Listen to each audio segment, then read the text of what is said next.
നിങ്ങൾക്ക് എല്ലാവർക്കും മിസാസ് കിച്ചണിലേക്ക് സ്വാഗതം. ഇന്ന് നമ്മൾ ചെറുപയർ വെച്ചിട്ടുള്ളൊരു സിമ്പിൾ സ്നാക്കാണ് ഉണ്ടാക്കാൻ പോകുന്നത്.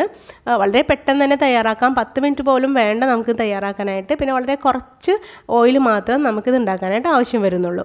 പിന്നെ മൈദയോ കടലമാവോ പോലുള്ള ഒരു പൊടിയും നമുക്കിതിലേക്ക് ചേർക്കേണ്ടതുമില്ല. അപ്പോൾ വീഡിയോ ഇഷ്ടമാണെങ്കിൽ തീർച്ചയായും ലൈക്ക് കൊടുത്തേക്കണേ. പിന്നെ ചാനൽ സബ്സ്ക്രൈബ് ചെയ്യാത്തവർ സബ്സ്ക്രൈബ് ചെയ്തതിന് സപ്പോർട്ടും കൂടെ ചെയ്തേക്കണേ. അപ്പോൾ ചെറുപയർ വട ഉണ്ടാക്കാനായിട്ട് 1 കപ്പ് ചെറുപയർ വെള്ളത്തിലിട്ട് നന്നായിട്ട് കുതിർത്തെടുത്തിട്ടുണ്ട്. ഇതൊരു അരിപ്പയിലേക്ക് മാറ്റാം. അപ്പോൾ പയറിലെ വെള്ളമൊക്കെ നന്നായിട്ട് കളഞ്ഞെടുത്തിട്ടുണ്ട്. ഇതിൻ്റെ പകുതി നമുക്കൊരു ജാറിലേക്ക് ഇട്ട് കൊടുക്കാം.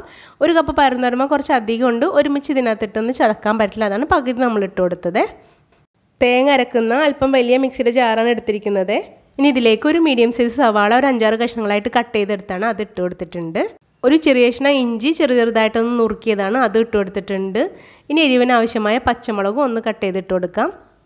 ഇനി 5-6 വെളുത്തുള്ളിയും കുറച്ച് മല്ലിയിലയും കുറച്ച് കറിവേപ്പിലയും ഇട്ട് കൊടുക്കാം. ഇനി ഇതിലേക്ക് 1/4 ടീസ്പൂൺ മഞ്ഞൾപ്പൊടി ഇട്ട് കൊടുത്തിട്ടുണ്ട്.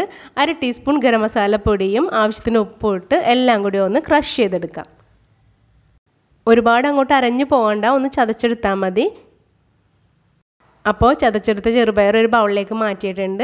ബാക്കി ചെറുപയർ ഈ ജാറിലേക്ക് ഇട്ട് കൊടുത്തിട്ട് ഇതും കൂടെ ഒന്ന് ചതച്ചെടുക്കാം. ഇനി ഇതും കൂടെ ഈ ബൗളിലേക്ക് ഇട്ട് കൊടുത്തിട്ട് എല്ലാം കൂടി നന്നായിട്ടൊന്ന് മിക്സ് ചെയ്യാം. ഉപ്പും നമ്മൾ ചേർത്ത മസാലയൊക്കെ എല്ലായിടത്തും ഒരുപോലെ എത്താൻ വേണ്ടിയാണ്. ഇനി ഇതിൽ നിന്ന് ഓരോ ഉരുളകളാക്കിയിട്ട് നമുക്ക് ഇഷ്ടമുള്ള ഷേപ്പിലേക്ക് അതാക്കാം. അപ്പം ഞാൻ ഈ ഒരു ഷേപ്പിലാണ് ഇതാക്കുന്നത്.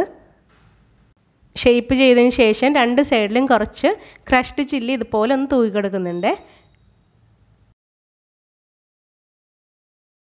ഇനി കുറച്ച് വലിയ ഫ്രൈ പാൻ ചൂടാക്കിയിട്ട് ഇതിലേക്ക് നമുക്ക് ആവശ്യത്തിന് വെളിച്ചെണ്ണ ഒഴിച്ചു കൊടുക്കാം. ഞാനൊരു 3-4 ടേബിൾ സ്പൂൺ വെളിച്ചെണ്ണ ഒഴിച്ചു കൊടുത്തത്. ഇതിനകത്തേക്ക് നമുക്ക് ഷേപ്പ് ചെയ്ത് വെച്ച് ഓരോ വടയും പറക്കി വയ്ക്കാം. അപ്പോൾ ലോ ടു മീഡിയം ഫ്ലെയിമിൽ ഒരു സൈഡ് ഒന്ന് കുക്ക് ചെയ്തതിന് ശേഷം നമുക്ക് ഒന്ന് മറിച്ചിട്ട് കൊടുക്കാം. എന്നിട്ട് ലോ ഫ്ലെയിമിൽ വെച്ചിട്ടാണ് മറു സൈഡ് കുക്ക് ചെയ്തെടുക്കാനായിട്ട്. പിന്നെ ഈ ഒരു ഷേപ്പിൽ തന്നെ ഇത് വേണമെന്നില്ല, നമുക്ക് ഇഷ്ടമുള്ള ഷേപ്പിൽ ഇത് ഉണ്ടാക്കിയെടുക്കാം. പിന്നെ 2 തവണയായിട്ടാണ് ഞാൻ ഇത് ഫ്രൈ ചെയ്തെടുത്തത്.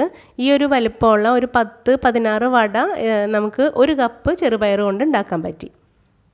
ഒരുപാട് കനം കുറച്ചല്ല കേട്ടോ ഞാനിത് ഷേപ്പ് ചെയ്തെടുത്തത്. അത്യാവശ്യം കനത്തിൽ തന്നെ ഷേപ്പ് ചെയ്തെടുത്തിട്ടും ഇതിൻ്റെ ഉള്ളൊക്കെ ശരിക്കും തന്നെ വെന്ത് കിട്ടി.